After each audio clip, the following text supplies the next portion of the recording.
अस्सलामुअलैकुम friends, welcome to the classroom. तो जैसा कि आप जानते हैं कि पिछला टॉपिक हमारा था standard of length. Standard of length हो गया। अब चलिए दूसरे टॉपिक पर मूव करते हैं, स्टैंडर्ड ऑफ मास। तो स्टैंडर्ड ऑफ मास के पहले सबसे पहले ये जान लो कि मास क्या होता है। वैसे हमारा टॉपिक स्टैंडर्ड ऑफ मास मतलब किलोग्राम को स्टडी करना है, लेकिन उसके पहले मास को स्टडी करना भी ज़रूरी है, क्योंकि जाहिर है किलोग्राम मास का यूनिट है, स्टैंडर्ड यूनिट है। मास क्या होता है? Quantity of matter in a body. ठीक है, सिंपल सी डेफिनेशन है। किसी भी बॉडी में मैटर कितना है, मैटर मैटर आपको मैं पिछली वीडियोस में कवर कर चुका हूँ। तो मैटर किसी भी बॉडी में कितना है, कितना किसी भी बॉडी के अंदर मैटर की क्वांटिटी है, कितनी मिकदार है, उसको हम कहेंगे मास। ठीक है, तो जिस चीज़ के अंदर मैटर की क्वांटिटी ज़्यादा उसका मास ज़्यादा, और जिस भी चीज़ के अंदर मैटर की क्वांटिटी कम उसका मास भी कम। आसान सी चीज़। उसके बाद चलिए अपने मेन टॉपिक की तरफ बढ़ते हैं, जो कि है किलोग्राम। देखें, सबसे पहले ये जान लें, SI unit of mass is kilogram. ठीक है, किलोग्राम लिखा हुआ है, इसको आप केजी से डिनोट करते हो, सिंबल है इसकी। तो अभी आप देखें, आप 1 kg को किस तरीके से डिफ़ाइन करेंगे, क्योंकि अभी देखें मैं इधर 1 kg इसलिए लिख पा रहा हूँ क्योंकि देखें अगर हमें सिर्फ केजी को डिफ़ाइन करना हो ना, तो इसके पीछे अगर कुछ भी नहीं तो हम 1 कंसिडर करेंगे। ठीक है, क्योंकि मल्टीप्लिकेशन में इससे कोई फ़र्क नहीं पड़ता। ठीक है, अगर आप किसी भी नंबर को 1 kg से मल्टीप्लाई करवाएंगे तो फिर उस वैल्यू पर कोई फ़र्क नहीं पड़ेगा। चलिए ये सब बातें छोड़ें फ़िलहाल, 1 kg के ऊपर आते हैं कि 1 kg को आप किस तरीके से डिफ़ाइन करते हो। ओवरव्यू ले लो, 1 kg को आप वर्ल्ड्स मास स्टैंडर्ड के ज़रिए डिफ़ाइन करते हो। मतलब जो ये वर्ल्ड्स मास स्टैंडर्ड क्या है, ये कुछ इस तरीके का दिखता है, इसके ज़रिए हम 1 kg को डिफ़ाइन करते हैं, क्योंकि इसका वज़न खुद भी 1 kg है। तो इसकी डेफिनेशन देख लें, one cylinder of special metal, a cylinder of special metal about 39 millimetres wide by 39 millimetres tall. एक ऐसा सिलेंडर क्या होता है देख लें, एरो बनाया हुआ है मैंने। सिलेंडर फ़िलहाल अभी आपकी जो लेवल है वो 9th की है, तो इंट्रोडक्टरी लेवल है, इसकी वजह से इंट्रोडक्शन ले लें। सिलेंडर क्या होता है, ऐसा समझ लें कंटेनर टाइप शेप। कोई कंटेनर हो ना डब्बे की तरह, उसकी तरह जो शेप होता है उसको हम सिलेंडर ही कंसिडर करते हैं। वैसे ये चीज़ ज्योमेट्री की है, जिसका मेटल बहुत स्पेशल हो। देखें अभी मेटल का नाम नहीं बताया, क्योंकि पता है इंट्रोडक्टरी फिजिक्स से उसमें अभी बच्चे कंफ्यूज होंगे, इस वजह से स्पेशल मेटल लिख दिया उन्होंने। तो ऐसा ही समझ लें, एक सिलेंडर जिसका मेटल स्पेशल हो, 39 मिलीमीटर्स वाइड हो, 39 मिलीमीटर्स टॉल भी हो। वाइड क्या मतलब, यहाँ पे विड्थ ज़ाहिर हो रही है, चौड़ाई ज़ाहिर हो रही है। ठीक है, और बाकी के 39 मिलीमीटर्स क्या शो कर रहे हैं, वो शो कर रहे हैं इसकी हाइट, मतलब इसकी लेंथ, लंबाई की ही बात हो रही है, तो मैं लेंथ कह सकता हूँ। ठीक है, तो यही चीज़ इसमें बताई जा रही है। सपोज़ करो एक कंटेनर हो, 39 मिलीमीटर्स जो है उसकी विड्थ हो, मतलब उसकी चौड़ाई हो, लिखी हुई है, और 39 ही मिलीमीटर्स क्या हो, उसकी लेंथ हो, मतलब उसकी लंबाई हो। अब मैंने स्केल से तो मेजर किया है, तो मेरे हिसाब से 39 मिलीमीटर ही है। ये सिर्फ इसकी न्यूमेरिकल वैल्यू बड़ी लग रही है, क्यों? क्योंकि हमने यूनिट छोटा ले लिया।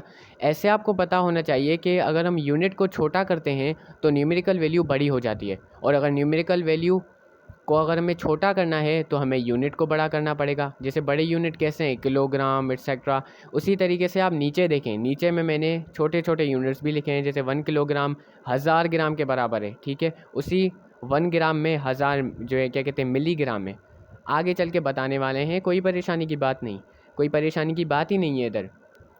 इसी को वर्ल्ड मास स्टैंडर्ड कहते हैं। आपके सिंध बोर्ड में यही इमेज बनी हुई है।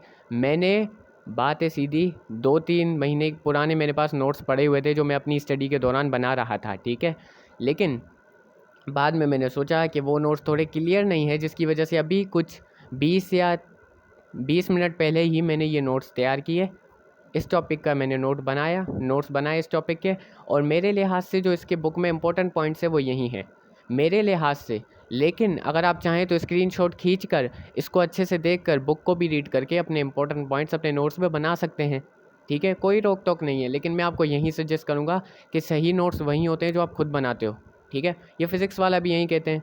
तो सही में मैंने भी जो नोट्स बनाई उसी से मेरी लर्निंग अच्छी हुई थी। आपकी भी अपने नोट्स बनाने से लर्निंग अच्छी होगी।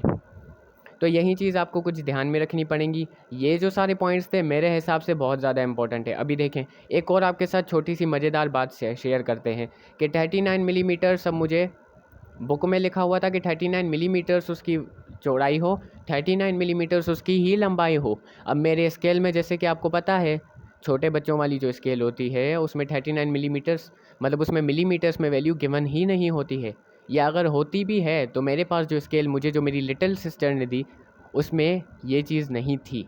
मुझे उसमें वैल्यू सेंटीमीटर में ही दी गई थी, सेंटीमीटर में। और मेरे ख्याल से दिखाना पड़ेगा आप लोगों को, देखें सेंटीमीटर, और यहाँ पर मुझे इंच में वैल्यू दी गई थी, ठीक है, सॉरी। तो सेंटीमीटर मेरे पास अभी गिवन है, तो अभी मुझे क्या करना था, मुझे मिलीमीटर को सेंटीमीटर में कन्वर्ट करना था ताकि मैं स्केल के ज़रिए मेजर कर पाऊँ, ठीक है। तो मैंने जब मिलीमीटर्स को 39 मिलीमीटर्स को सेंटीमीटर में कन्वर्ट करना चाहा तो मुझे मिली वैल्यू 3.9 सेंटीमीटर। अब आप कहेंगे सर ये कैसे मिली? सर जो आगे जो आप टॉपिक पढ़ने वाले हो ना, प्रीफिक्सेस, उसके अंदर आपको ये चीज़ें समझ में आ जाएंगी। तो ये चीज़ सुनकर परेशान होने की बिल्कुल बात ही नहीं है। जानकारी के लिए आप लिख सकते हो कि 39 मिलीमीटर जो है वो 3.9 से सेंटीमीटर के बराबर होता है। उसके बाद इसी स्केल के ज़रिए मैंने, आप देख सकते हैं यहाँ पर 3.9 जितनी मुझे मिली मैंने उसके ज़रिए मिल लिया। अब मुझे पता है मैंने एक्यूरेट तो की नहीं होगी, क्योंकि कुछ कुछ चीज़ें मिस भी हो जाती हैं। अब इंसान है, गलती करने की आदत है। तो इसी तरीके से मैंने कैलकुलेशन की। तो यही यूनिट्स आपको कैलकुलेशन में बहुत ज़्यादा हेल्प करते हैं। मेरे ख्याल से वीडियो लंबी हो रही है तो वीडियो को जल्दी से आगे बढ़ाते हैं। ये जो टेबल है ना आपको छोटी सी, वो आपको अच्छे से फ़िलहाल याद करनी पड़ेंगी, क्योंकि समझना आपके लिए थोड़ा सा मुश्किल होगा, ठीक है। आगे जो आप प्रीफिक्सेस पढ़ोगे उसमें आपको ये चीज़ें समझ में आसानी से आ जाएंगी, और मैं कोशिश करूँगा कि ये चीज़ें भी आपको समझाता चलूँ प्रीफिक्सेस के आगे वाले टॉपिक में जो इंशाल्लाह आएगा। तो 1 kg बराबर होता है 1000 ग्राम के, याद रख लो। 1000 ग्राम मतलब 3 पावर क्यूब।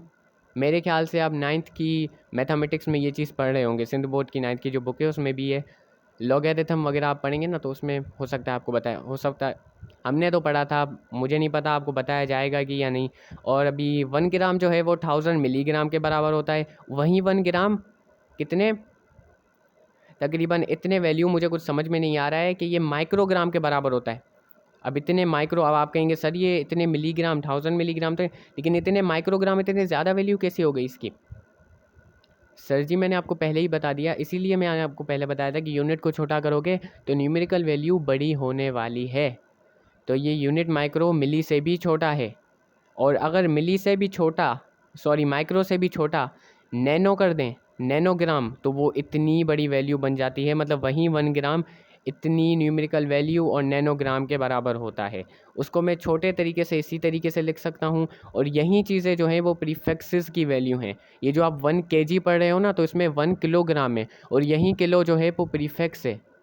और प्रीफिक्सेस का इधर आपको जनरल आइडिया हो गया होगा मेरे ख्याल से। सो मेरे ख्याल से सर जी, अगर आपको स्क्रीनशॉट लेना हो तो आप ले लीजिए, आपकी मर्ज़ी है। और मेरे हिसाब से यही सारे इंपॉर्टेंट पॉइंट्स थे। इंशाल्लाह स्टैंडर्ड ऑफ टाइम पर भी जल्दी से जल्दी मैं वीडियो लाने की कोशिश करूँगा। सो आई होप आपको ये चीज़ें बहुत पसंद आई होंगी और आप अच्छे से इस चीज़ को समझ गए होंगे। वैसे नोट्स आपके लिए मैंने नहीं बनाए। सो अपना बहुत सारा ख्याल रखिएगा। टेक केयर एंड अल्लाह हाफिज़। मिलते हैं नेक्स्ट वीडियो में।